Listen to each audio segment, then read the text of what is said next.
Good morning and welcome to the Mid-Maine Chamber of Commerce Business Breakfast Series. My name is Kimberly Nadeau-Lindlof. I'm the President and CEO of the Mid-Maine Chamber, and it's my pleasure to welcome you here this morning. Before we begin our program, I want to take a moment to thank our 2025 Business Breakfast Series sponsors. They include AT&T, Cross Insurance, New Dimensions Federal Credit Union, Nicholson, Mishu, and Nadeau CPAs, O'Donnell Lee Martin Duboard Attorneys, Sheridan Construction, Morning Sentinel and Turner Publications are our print media sponsors. 1079 The Mix is our radio sponsor, and Kennebec Savings Bank is our video sponsor. I'd like to extend a special thank you to Fort & Sohn Furnishings, our additional sponsor for today. Be sure to visit this month's Business Breakfast Spotlighters. They're out back: Dominion Law, LLC, Oliver and Friends Bookshop, and Prime Financial. Please welcome our newest chamber member, Highledge Marketing. And I want to thank Wyatt Laverdier of Loorsmith Wyatt for being our entrepreneurial spotlighter this morning, and the Central Maine Growth Council and Harold Alphon Institute for Business Innovation for sponsoring him. Just a reminder to please turn off your cell phones for consideration of our speaker and the audience. There are also evaluation forms on your table. If you would take a moment to complete those at the end, we will get the feedback to our committee and the speakers. The Chamber would like to invite you to attend our following events. Our September Business Breakfast will be held next Wednesday, the 17th, with AYCC at Camp Tracy on McGrath Pond in Oakland. Join us from 5:30 to 7 p.m. for good food, good drinks, networking, 50-50 drawings, and door prizes. Please join us for several ribbon cuttings coming up over the next few weeks. There are so many, I'm not going to list them. For a complete listing, go to midmainechamber.com/ribbon cuttings. Join the excitement. It's about time for our annual Super Raffle Dinner, a night in Monte Carlo held at Kennebec Valley Community College on September 25th from 5 to 8. Tickets are $135, which include dinner for two and a prize. You'll have a chance to win $750, $1,500, and $3,000 in cash prizes. Hear a great comedian who's going to be emceeing this year. Join a costume contest in the Monte Carlo theme and enjoy 50-50 and a jewelry drawing. Get your tickets now by reaching out to Cindy at midmainechamber.com. Our next business breakfast will be here on October 2nd. Well, not here. It's going to be over in the other room.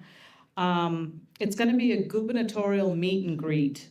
The 15 gubernatorial candidates are all committed to being here.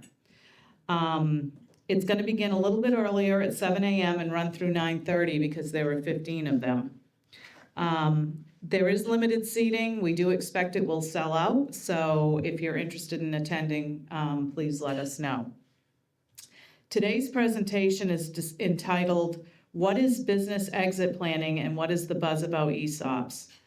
Mark Ford and Susan Sherbel will present an interactive workshop on this topic. There will be time provided for Q&A at the conclusion of this presentation, and this event's being live streamed, and a link can be provided if you are ever not able to make one and you want to listen to it.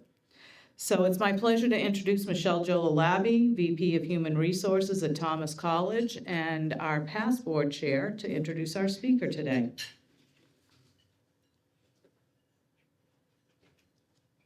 Thank you, Kim. Good morning, everyone.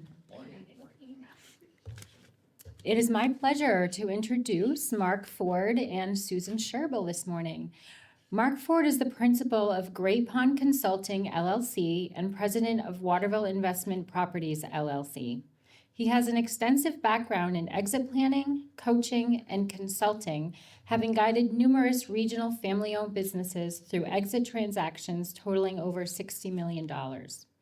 Mr. Ford began his career as a certified public accountant, licensed in Maryland, Pennsylvania, and Maine, after graduating from Bentley University, where he was recognized as a member of the Falcon Society, the Order of Omega, and elected to the senior class cabinet. He started his professional journey at PricewaterhouseCoopers. In 1989, Mr. Ford and his family relocated to Waterville, Maine, where he joined Days Jewelers as a co-owner and vice president of finance. During his 25-year tenure, he played a key role in expanding the company from a single store on Main Street to becoming the largest independent jeweler in northern New England, with locations in Maine, Massachusetts, and New Hampshire.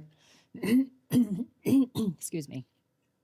In 2012, Mr. Ford was appointed CEO of James D. Julia Auctioneers, one of North America's top antique auction houses with a worldwide client base. Under his leadership, sales at Julia's increased by approximately 50%, crossing the $50 million threshold. When Jim Julia, the founder, faced a family health crisis, he entrusted Mr. Ford with facilitating the company's sale, allowing him to focus on his wife's care.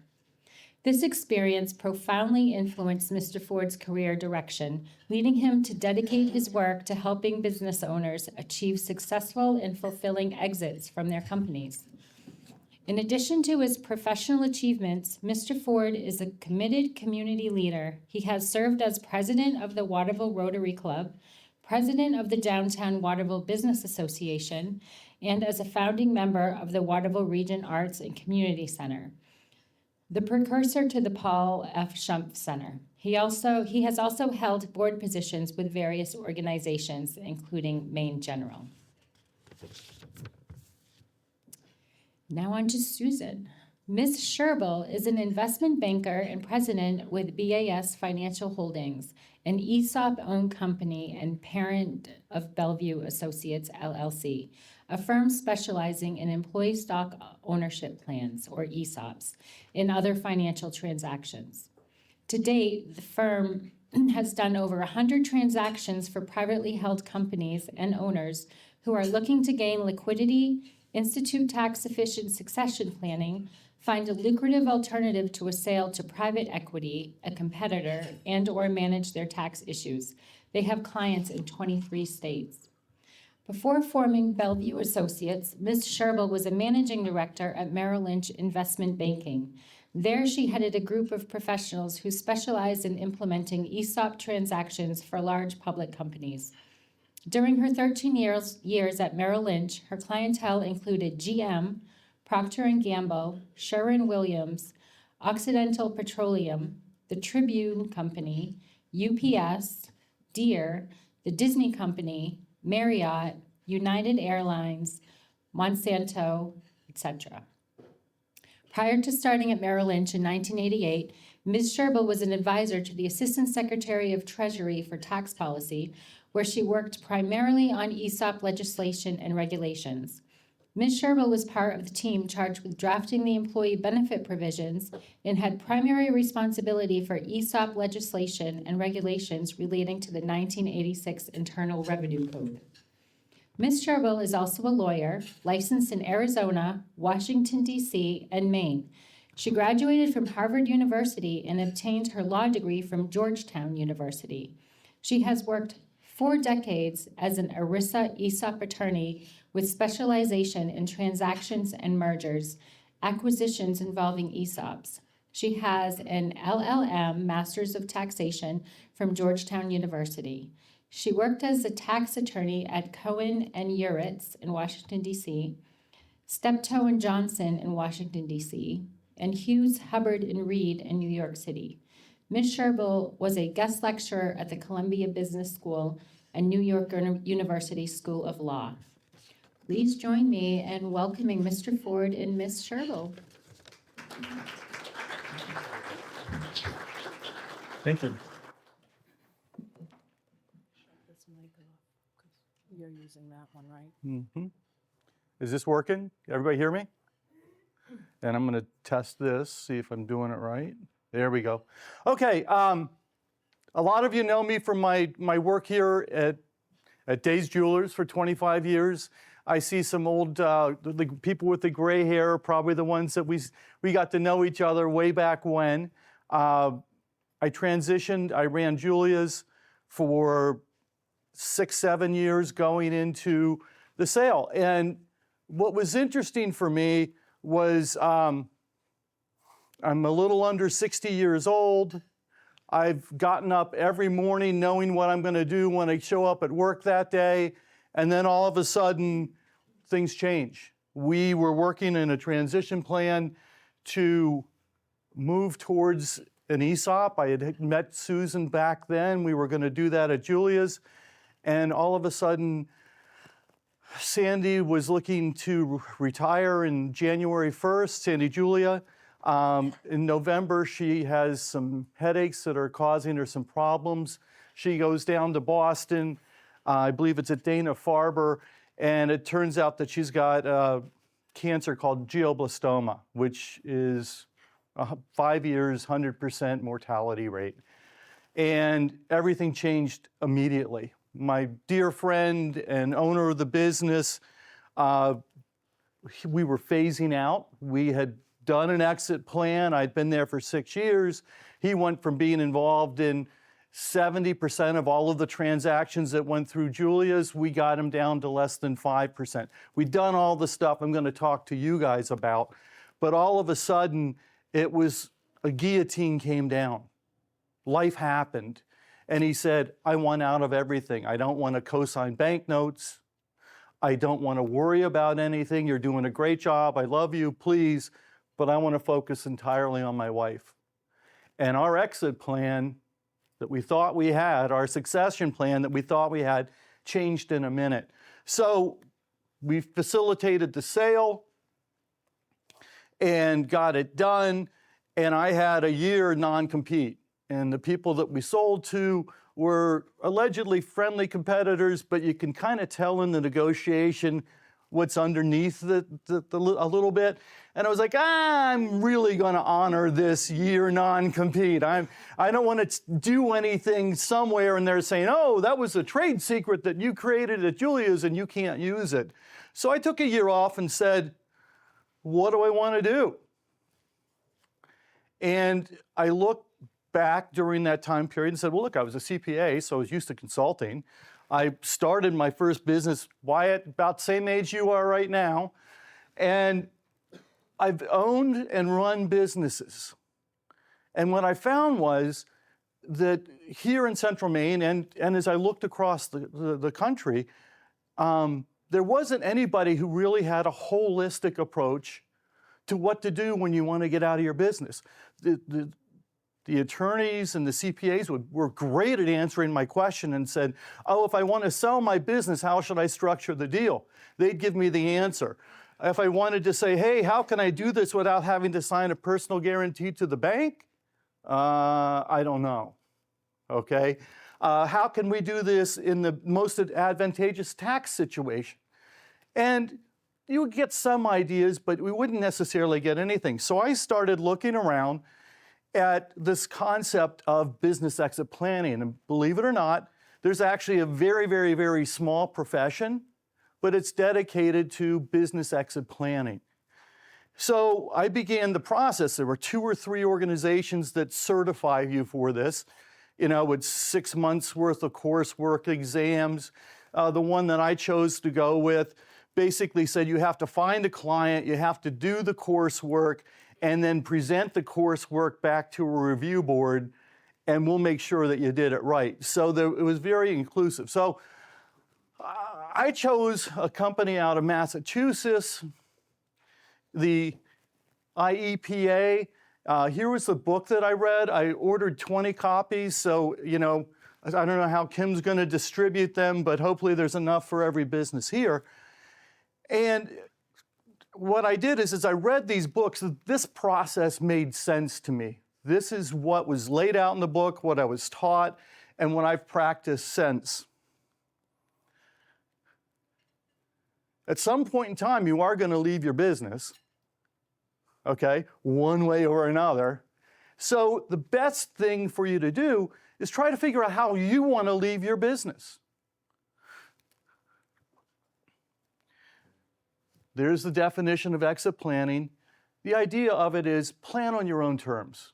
What do you want your life, what do you want your exit to be? There's 6 steps.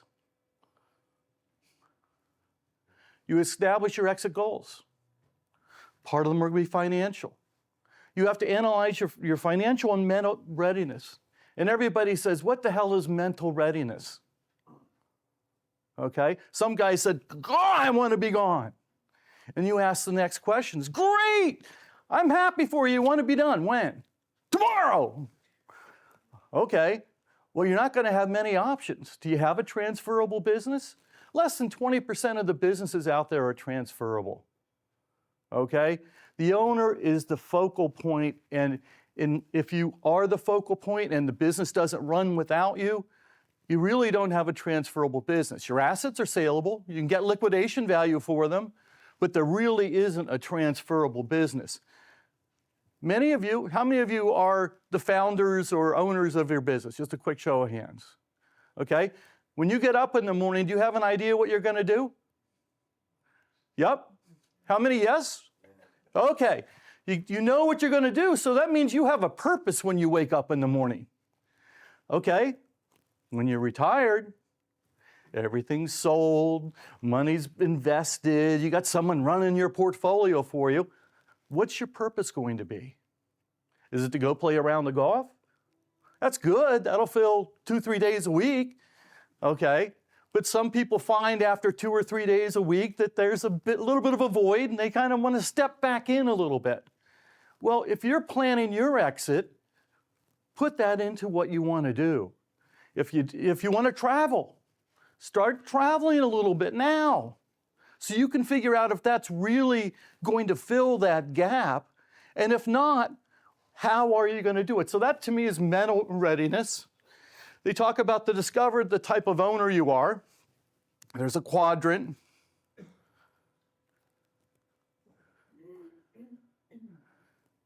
So you've got a couple of different exit ways to get out of here, okay? Transfer to employees. Susan's going to talk about that at length. To us, and most of the transactions I've done, ESOP has been a really strong consideration. Transfer to management, a management buyout. That sounds great until you start running the numbers and you said, oh, okay, I'm going to sell it to my lead manager. So I'm hypothetical, I'm going to sell it for $1 million and they're going to pay me $100,000 a year. But they don't have the $100,000 a year. So you're going to have to get it to them out of the business. So you got to pay them more salary. They pay the taxes on it. Then they pay the after-taxes dollars to you. Now you have their after-tax dollars, and now you got to pay capital gains tax to the IRS in the state of Maine. So you start with a big, big pile of money, and at the end of the day, it's all gone. A lot of it to taxes, okay? So management buyouts, we talk about it, but I haven't seen one yet. Haven't seen one where it makes sense. Usually the management buyout kicks over to the ESOP plan. Transfer to family, gifting programs, beautiful way to do it. Depends on the size of your business, the value of the company, the size of your estate. You have a private equity recapitalization. I've worked with one of those, and it worked out great.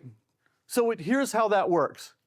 The one I had, the guy had a company down in southern Maine, very specialized. We didn't think that he'd be able to find a buyer because it was so niche, okay? But went out, and it was a pool company. They did pool service. A private equity group came in and said, hey, we're going to do something called a roll-up. We want to take companies that service pools. We want to take companies that sell pools. We want to take companies that manufacture pools, and we're going to put them in this big company. Okay, so what we're going to do is, let's put a number to it. We're going to value the company at $10 million. Wasn't that number, but it was close to it. So what we'll do is we'll pay you $8 million, and we want you to keep the $2 million in the kitty. Okay? And our goal is to, within 5 years, double it, if not increase it by 4 or 5 times. So 5 years from now, they're going to sell their remaining 20%, and if the numbers hold true, it will meet or exceed what he originally sold it for. So he gets 2 bites of the apple, the original sale and the second piece. And for him, he wanted a purpose. Keeps him working. okay? He ended up being in charge of identifying target companies to buy. He's traveling across the entire country. He doesn't need to worry about banking relationships, paying bills, keeping employees happy. He's doing a part of the job that he absolutely loves doing, and they're now moving down to Massachusetts to be closer to their son, so everything check the box. We originally wanted to do something that's not on the screen, but I'll talk about it. It's called a stock recapitalization, okay?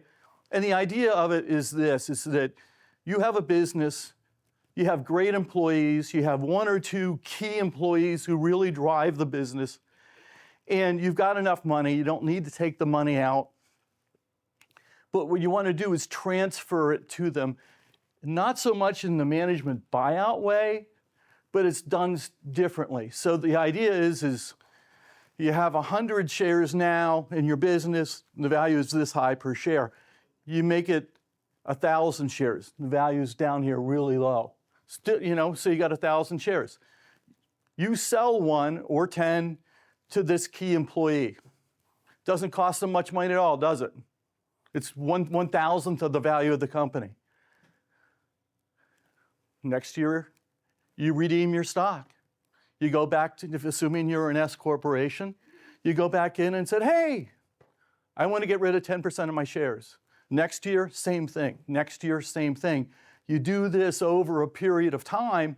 Next thing you know, you don't own any shares at all, and this person owns all of them. How much did they have to pay in taxes? 0. Okay? So it becomes a real effective way, sometimes for family transfers, sometimes for businesses that don't have another way out. And then we did what we did with Julia's. We had a sale to an outsider, a strategic company that looked at us and said, hey, they were in the auction business. We were number 1 in the world in the rare and collectible firearms. We were number 2 in New England for antiques, and we were number 3 in the world for fine art glass, okay?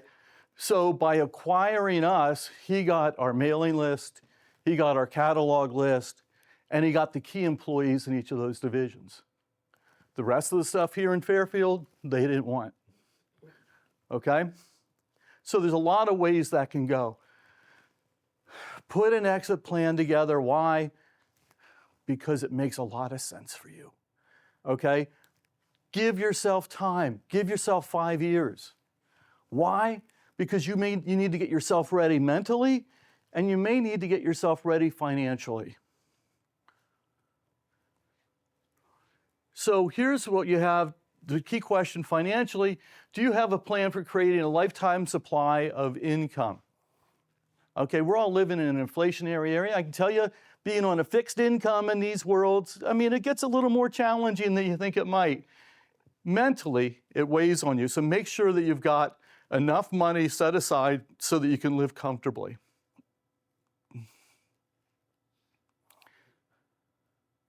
This is the financial readiness. Basically, as part of the exit plan, we walk through, sit down with the business owner and say, okay, what do you have for liquid assets today? What's it cost you to run the lifestyle that you want to have when you retire? What's the gap? We work with their financial advisor to see what their theoretical rate of return is going to be, and you come up with a number, and that's going to be the gap. That's called your value gap. So today, many of you are on the left-hand side. You own a private company, you've got some money in your 401k, you've got some real estate, and what's going to happen 5 years from now, you're going to look more like the left-hand side, where you may still own a piece of your company, you've got a fixed income portfolio, you've got an equity portfolio, and you have some other resources, a lake home, a second home, whatever it might be. Several people have asked me, how do you know that you've got enough to do this?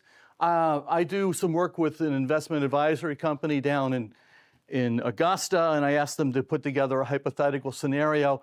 And this is kind of what they'll give their clients as they work through it. It shows them lifetime portfolio value, the assets, the composition of the assets, what your income looks through. And this is pretty standard for what they do. Ask your financial advisor. I'm sure that they're going to have something like this. It's common for them to also do something called a Monte Carlo scenario, where they'll run through and say, well, what happens if the Great Depression occurs 3 years from now, or the crash of '87? So they'll run some different scenarios for you. This is kind of what I started with. What are you going to do after your exit? Are you ready to leave? How involved are you in your day-to-day operations? Do you have a plan for how you're going to spend your leisure time? Do you see your business as a return on invested capital or as a provider to your lifestyle? And they're two very different things, okay? Some people live out of their business. Some people are driving it to say, I want it to continue to grow. It's very different. Are you addicted to your business? Because sometimes it's a habit. And you go and you do it because you've been doing it, not because you should be doing it. The 4 phases of retirement: you're planning for your retirement, shifting into retirement, stepping away, maybe playing golf for a day or two a week, maybe taking a 2 or 3 week vacation. When you go into full retirement, that's going to be something that you got to, for me, it's been 5 years. And I'm comfortable and I'm stepping away from a lot of stuff, and I'm stepping away from exit planning, to be candid with you. This is probably going to be one of my last engagements to share this with you guys. So, and then you go into the 4th step, which is you have restricted options. Your health goes bad, same thing that happened with Sandy. These are the 8 traits of highly successful retirees. They plan ahead. They have a positive mental attitude. They accept change. They don't have titles anymore. Your friends take a bigger role in your life. You kick back. You do physical and mental activities. If you talk to my wife, she wakes up at 3 in the morning and plays Wordle and all these things so that it keeps her mind active. There's an old saying, motion is the lotion. Stay active, keep doing things, and find a purpose and a passion. Those are key things for successful retirement. Here's your owner types I talked about a little while ago. Got the quadrant. Get me out now for the most money. That's the guy who wakes up and says, I'm out of here. I'm financially set, but I'd like to work and choose to stay. My company isn't worth what I want, so I'll stay and grow and save. And I'm financially and mentally ready. Where do you think that 80% of my clients are? Guess? Pick one. 1, 2, 3, or 4. How many think 1? How many think 2? How many think 3? That's it. Most people need those 5 years to do the planning to get their portfolio to where they want it to be and to get them where they want to be. And there's the grid again. Learn your exit options. You saw that slide a couple minutes ago. Sell to a third party. Private equity, recapitalization, refinance. Sell to your employees, which Susan's going to talk about. And a management buyout, and intergenerational transfer. For those of you that have family-owned businesses and you have kids that are invested and involved in the business, this is a key part.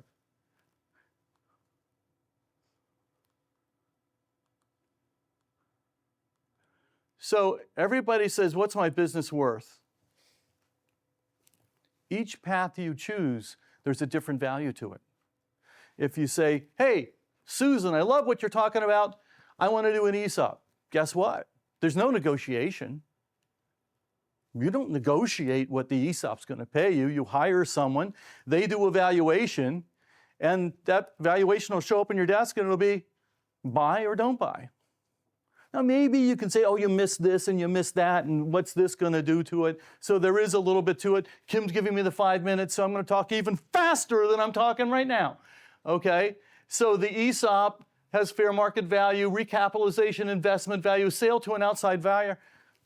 Synergy value. What does that mean? They think it's going to generate a lot more for them than anybody else would be willing to pay. Have a team. You got EOS implementers, investment bankers, legal and tax advisors, ESOP advisors. EOS, because I'm not going to get to my last of my slides, what's typically happening is the business is here. And you have this value gap that goes to here. And the question is, how can you increase the value of your business? Part of that may be, I'm going to grow it. I'm going to make more sales. But sometimes that's a tough way to go because you're in a competitive market. Sometimes you have to look at your navel a little bit and say, can I manage this business better? Can I delegate better? Can I create accountabilities to my key staff? Does everybody pulling in the same way, or is half of the boat going to the right and half the boat going to the left and you're not getting ahead? Okay, so the EOS is, I'll show it in the last slide, is a process to try to bring your management team and by extension your entire company pulling into the same direction, identifying the key, as they call them, rocks, and trying to blow them out of your way so that can free up the business.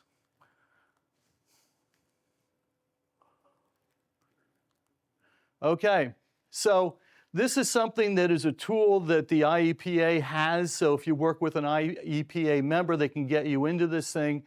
It has 20 questions, and it tells you where you are. The CBEC sends, that would be me, sends the owner a link. It takes 5 to 10 minutes. You receive a report.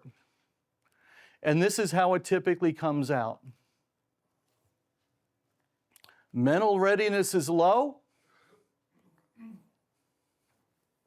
This half, 82% of the people really aren't ready to leave yet. Okay? Financial readiness, these are the people who can get out today.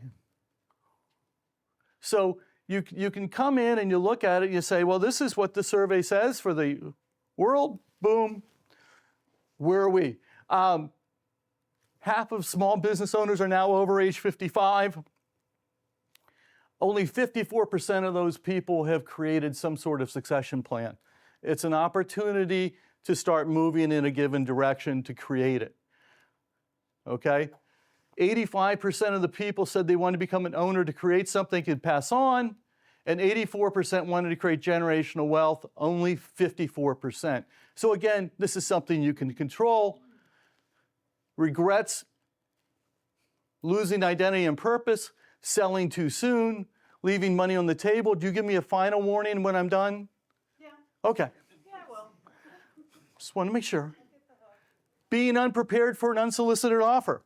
That happened at Julia's. Jim was sitting there. We sold high-end firearms. He gets a call one day. Anybody ever hear of a company called Cabela's? Okay. He gets a call one day and says, hi, I'm blah, blah, blah at Cabela's, and we really like what you're doing for your firearms auction, and we think that we might want to consider acquiring you. And this is kind of what we think we're going to pay. And Jim's like, ooh, that might be interesting. And so guess what happens? Well, if they're willing to pay this, I might be able to get a little more, and I might be able to get a little more. And he wasn't prepared for something that came out of left field to act on it. And you wait too long, and you wait too long, and you wait too long, and the next thing you know, the financial crisis of 2008 hits, offers off the table, Cabela's is bought out by Bass Pro Shop, all of that stuff goes away. So be prepared just in case that crazy thing happens. And feeling unhappy about how former employees were treated. If you care about your staff, this is what happened when we sold Julia's to Morphe's, is that number one, we had to lay off probably 60% of our staff here in Fairfield. We gave them all a great severance package, but we couldn't guarantee that all of them had great jobs thereafter, which we really tried to do. And then secondly, those that did go to Morphe's, 70% of them are gone 5 years later. It's not where they wanted to be. All right. At this point in time, I'm going to introduce Susan, because I think I'm pretty close to my time. And Cindy, you got this. I've worked with Susan on several engagements, and her introduction probably, I don't know many people who've been advisor to the Treasury. I don't know many people who worked as a managing director for a major Wall Street firm. And she's been able to transition this into, I think, one of the best opportunities for small businesses. Because when you have a business, you have to say, who's going to buy me? What's my exit plan? And if you're selling to an outside party, well, you got to go find that outside party. With an ESOP, you don't have to find the outside party. They're already there. If you've created a transferable business, one that can operate without you, you've already got the foundation for your buyer. So I'll let Susan talk a little bit more about how all of that works. Susan Sherbel. Nice job. Oh, I'm the clicker. It's on the table. Oh, perfect.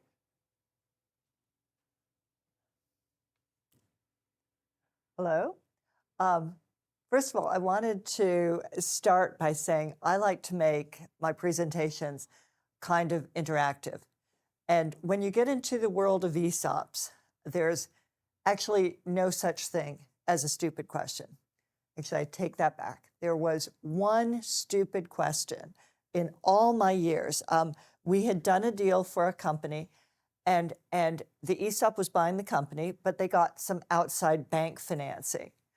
And Cindy, I know you used to work for a bank, so I apologize in advance. But so the bank was financing part of the purchase price, and one of the people there said, "Okay, so the bank's financing a part of it, but can we start getting paid on our principal before the bank is paid back?"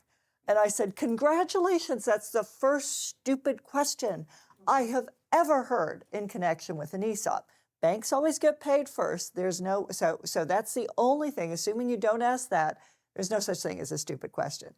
So in the midst, as I'm talking, if you have a question, unless it relates to my age, my weight, or my shoe size, bring it on. And you can ask those others, but I will probably lie. Okay, so to begin with, we basically we have all chosen to live in New England and the state of Maine. And it's a kind of, it's a state that likes to tax robustly. Let's put it out there. And between the federal and state tax rate, you're at around, the top rate's around 45%, which hurts. Let's just put it out there. And that affects so many things in the whole transition process. And basically, as Mark so eloquently described, every owner or owners have a potential, even in a state like Maine, which is not as welcoming and inviting to small businesses as other places, but you can still make a go of it as a going concern. The problem is that inevitably, in every owner's lifespan, you start to think of the end game. Where's this all going? Which Mark had just described. Where does this end? What's my liquidity event? How is that going to happen? And sadly, there aren't a lot of really nice alternatives. One is private equity, and you're going to get to know that I'm not a fan of it. But that doesn't work for everyone. First of all, and Mark was absolutely right. There's a very small percentage of companies it actually works for, but for a number of reasons. Number one, you could have a niche business that's so unique and so quirky that it just doesn't fit in any of their big roll-up plans. Number two, you could have management or family members or a team that you want to transition to, and that's not going to work. I just can tell you. Number three on the hit parade, frequently you may have your name associated with it, you may have a vision, and that's not necessarily going to align with private equity. Number four, there could be a lot more juice in the fruit. And why would you want to turn it over to private equity? Why not just get conventional bank financing, pay 7 or 8%, as opposed to paying somebody your baby for and giving them all this value? And then number 5, which is kind of my favorite, so frequently people are smart enough to read the fine print. It's the typical private equity deal. They come in, they dangle a number, and they might have, okay, we'll say it's a $10 million business. They come in and dangle 14. Here's 14. Oh, wow, that sounds good. That looks really good. But they're not going to pay you the 14. They start out with, here's 7 million, and guess what? We're going to teach you something about an earnout. So once you achieve these objectives, we're going to give you the other 7 million. And I was once in a situation with a broker recently, and they were trying to get a client of mine to take a deal with an earnout. And I said to him candidly, no one's listening here. How many times have you actually seen an earnout payout? And he hesitated, hummed, hawed, and said, it's come close. And okay, close doesn't cut it. But yeah, and usually what happens is the target was $1 million, and you're at $1 million and $1, but somebody just has to buy that last Diet Coke. And then, oh, well, it happens. So a lot of people you should be very cautious with those numbers. And so as a result, private equity doesn't work for everybody. So that's not, and then there's a strategic buyer, which frequently can be interesting, but a lot of strategic buyers, that's where it's a bigger fish in your industry, will say, geez, this person, they're about to retire. There's not a good robust management team coming up. We'll just wait them out. We'll just wait, and then we'll take it at a song. So that doesn't always work. Sometimes it works, but not always. So what are you going to do? Well, the next thing is to look internally, to management, to family, to your employees. And I'm assuming they all work for you, so they're all looped together. And we have a lot of our clients, and by the way, since the bio was done, we're at about 170 deals, so we've done a lot. So a lot of people look to their employees, and a lot of our clients will actually go to them and say, I'm arranging my exit, and I'm thinking of transitioning to you all. What do you think? Do you want? Can you buy me out? They share your vision. You've mentored them. You've nurtured them. You've guided and trained them. They like you. You like them. It's all good, but they're employees for a reason. They don't have big trust funds where they can just go in, dip in, take $1 million out, and pay you off. So money is going to be a problem. Secondly, some of my clients have gone to this group and said, how about debt? Debt. What if you just, take a second mortgage on your home and steal from your kid's college fund, drive some rinky-dink, disgusting car for the rest of your lives, and live on Kraft macaroni and cheese and sign some really scary documents to the bank. And as attractive as that alternative may sound, you don't get a lot of takers. Why? Because they're not entrepreneurs, they're employees. They want to go in and get a paycheck and go home and get a paycheck and go. I mean, that's what they want to do. They didn't sign on for lots of risk. And if they had a lot of money, they probably wouldn't put it in the business. So those are usually not available alternatives.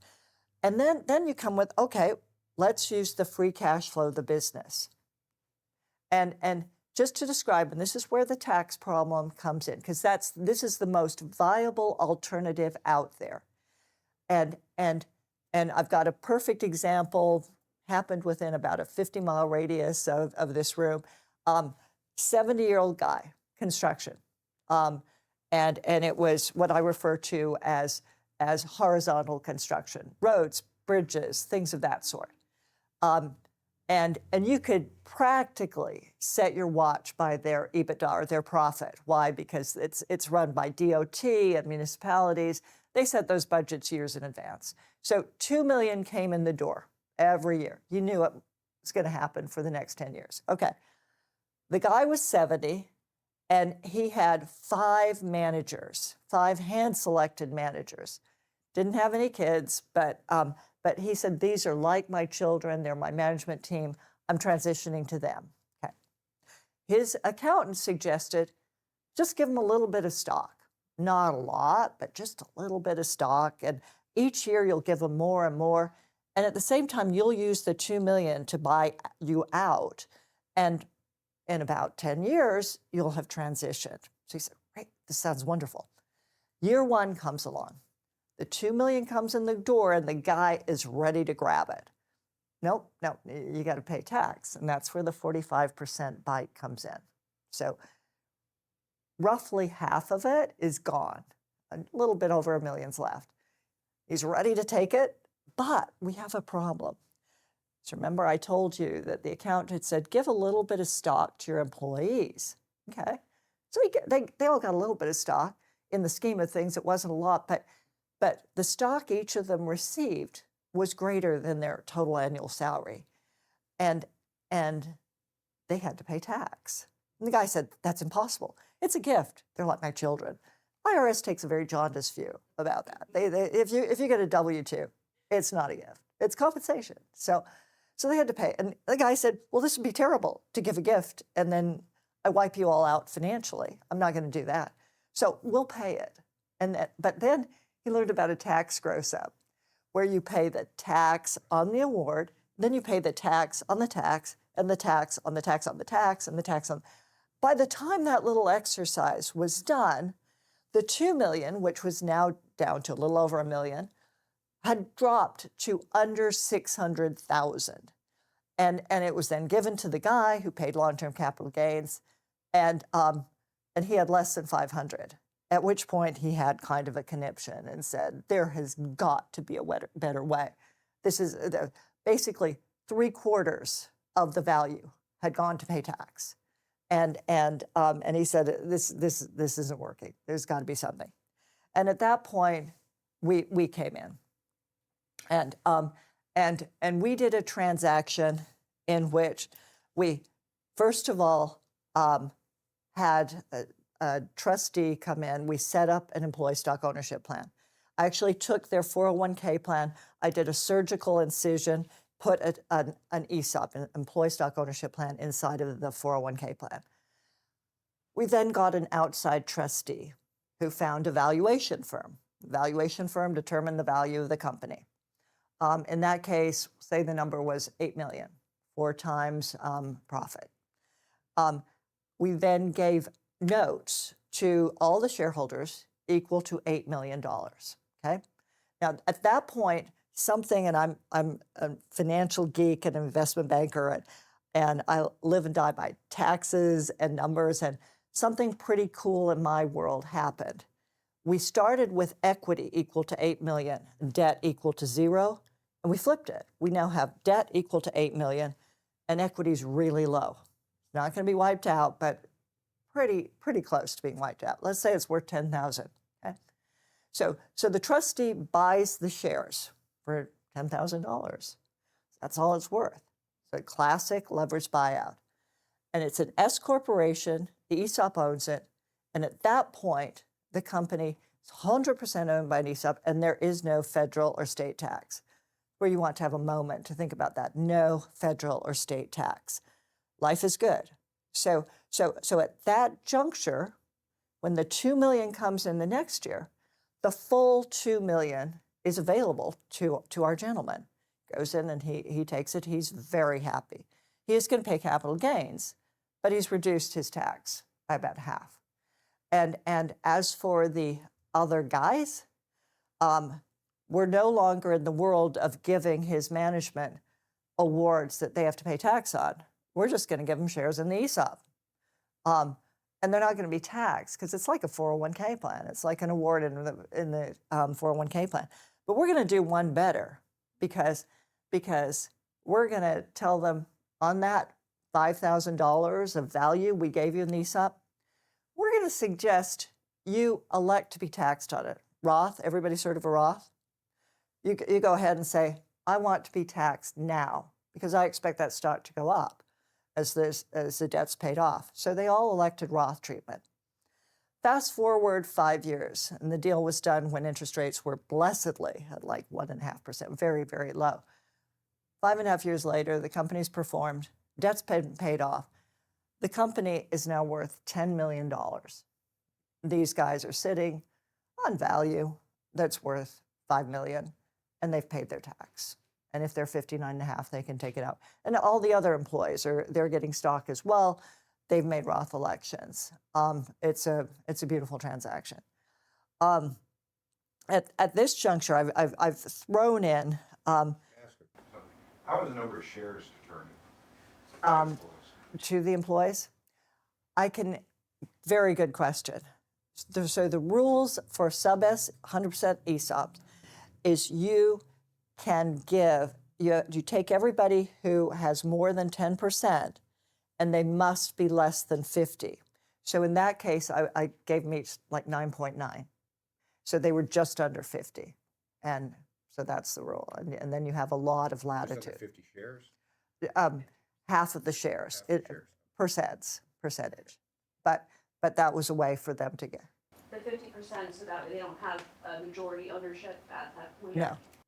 Oh, and by the way, to be clear, 100% of the shares are owned by the ESOP. Okay, but they're assigned. Well, our phrase is allocated, but they're assigned or allocated the shares, so that it's kind of like when you think of your 401k plan, and you've got an account, and you say, "Oh, I've got a bunch of Apple stock in my account.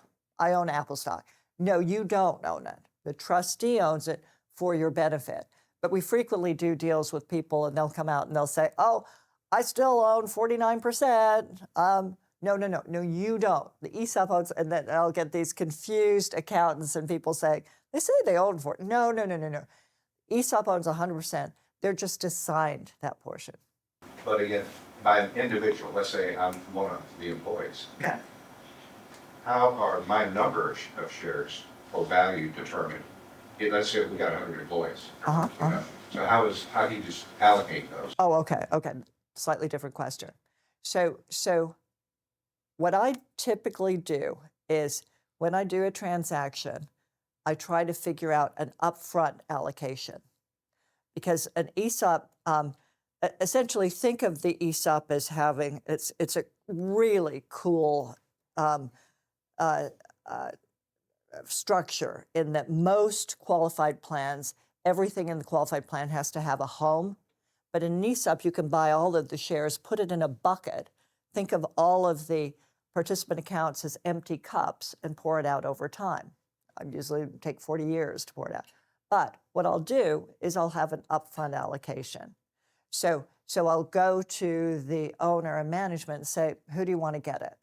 And you have to work within the discrimination rules, but it's fairly easy to do that. You usually offer cash to the people who you don't want to have stock, and they're happy. People love cash. Cash is an easy sell.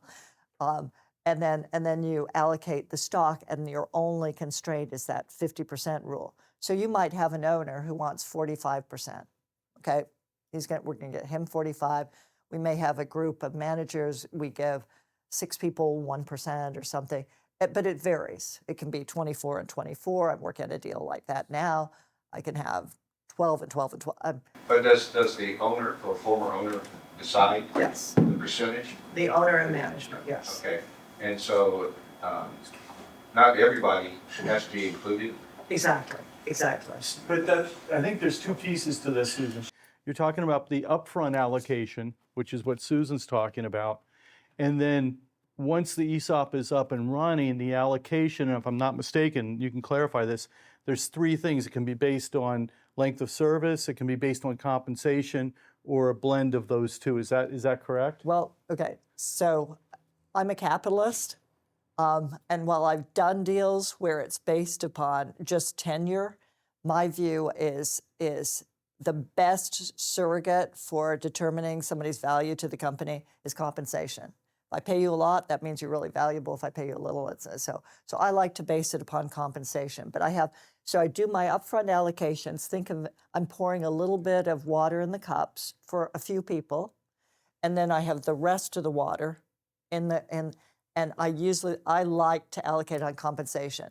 I have some people who do a combination of compensation and tenure. I have a couple of communists who just do it based upon tenure. I don't get that, but whatever. They always change. They always come back and say, that was stupid. Yeah, we just hired a top engineer or a high-paid surgeon, and they're getting less than the janitor. How good is that idea? Not good. So you have a lot of latitude in setting it up. And it works quite well because what I do in my deals is, remember the notes I give to people? I am really stingy with interest. I hate interest. I actually think of the world as being very simple. Your money, your cash flow from the company is like a spigot. So water's coming out. And before the ESOP, you just have one bucket it can go into, just one. That's ordinary income, whether it's an after-tax distribution, whether it's salary, whether it's rent, whatever it is, it's all fully taxable. But when you do the ESOP, you create two additional buckets. The second one is capital gains, because remember all that money was coming to me as compensation or after-tax distributions. Now I'm taxed at capital gains. I like that. But then the last bucket is Roth. So I have those three. And my objective, and I know because it's kind of like a cocaine dealer who spends too much time with the product. We ended up doing the deal. I thought, I've got to do this. I mean, and it was really nice because if you're in financial advisory, there's nowhere to hide. I mean, we can only buy so many Apple computers. That's it. I mean, so it's 45% tax, 45% tax. Then I've shifted, and now I pay about 26 or 27% tax. I'm much happier. But next year, when the 5th year happens, I get to start taking out that cash flow as Roth, free of tax, totally 100% free of tax. And that's good. And our companies do well, because when you don't pay tax, you find, and we model this constantly, when you're paying a 45% tax load, it's like a treadmill. You make money, but you pay tax. You make money, but once you're not paying tax, it's life is good.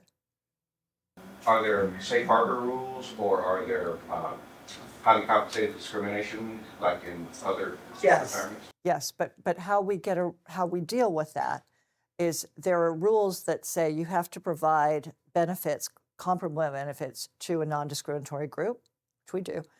But then we allow diversification. We say, would you like to keep the stock or the cash? And people like cash. You never have problems offering, here's a few $1,000s. People love that. So that's, and the people who want stock get the stock. The people who want cash, and the Department of Labor and IRS love diversification because they've always, they never trust stock. And if people can get cash, they're happy. So that's how we do it. Oh, it's very easy. It's very easy, and people like it. They're happy. They've got some cash. The people want the stock. It's all good. So this would all be through the vehicle of 401k theoretically. Right. So if I you have, embed the ESOP inside of the 401k. yeah, so if you have a company, let's say, is smaller, that's maybe using like a simple IRA or smaller, vehicle, do you recommend any particular way to transition them to? I transition my simple to a 401k. And by the way, simples originally started out and they were simple, and then they made the 401k better, and now the simples are not simple. But so I've just shifted it to 401k. So, but it just cohabits. The 401k operates exactly as it always has. ESOP, and the reason I use it candidly is when people leave, and I don't want people with stock to make money on the backs of people who are still there. They may have gone to work with a competitor. Maybe they were fired. Maybe they stole from you. Or maybe they're out on the golf course that Mark talked about. But you don't want them to make money. So if I have the 401k, I just move their money into the 401k. Simple. And I like that. And so that's why I put them together. So I did want to touch one item, which is, and maybe it's just always never miss an opportunity to dump on competitors. I don't know, but one of the things that I noticed, our group, we're all rehabilitated Wall Street investment bankers. We're financial people. Our dogs hunt. I mean, we make sure that the numbers work, and we're numbered people. And when I got into this area, I only worked on public company transactions, and then a friend of mine was transitioning, and we designed this, and I thought, geez, why doesn't every private company in the country do this? This is incredible. This is absolutely incredible, and we're on our way. As I say, I think we're about 170. But the interesting thing was, when I did a little bit of checking, most people did partial ESOPs where it was less than 100%. And my group and people frequently get upset with me and say, but what if somebody wants to do a partial ESOP? And my comment is, I won't do it. Just like if I'm a doctor, I'm not going to lop off a healthy arm. A partial ESOP, they have these 1042 where you become a C corporation and you stay for 5. Bad transaction. I mean, again, I'm agnostic. I'm a financial person. If I could make the numbers work, I'd recommend it, but I can't. I've tried and tried, just don't see it. And then some people they say, well, let's do a partial, we're a sub S. Let's do like just under half or something for the ESOP. Doesn't work. Basically, the numbers, due to the dilution, the person who sets it up has lost 25% of their net worth. Just then they come to me and say, what happened? Well, did you analyze any numbers? Those are those things that look like letters, but they have pluses and minuses. They're a little bit different. Did you look at them? No, probably not. But then the other thing is, when you have the partial ESOP, if you've got the former owner who's sitting on 51%, he's got to get super big distributions. But who's going to get the rest? The ESOP. So you're putting a lot of cash. You can't accumulate capital. It doesn't work. It's a disaster. So we don't do those transactions. And I tell people, either do 100% or nothing. And am I totally out of time? Oh, okay. So this is just my 100%.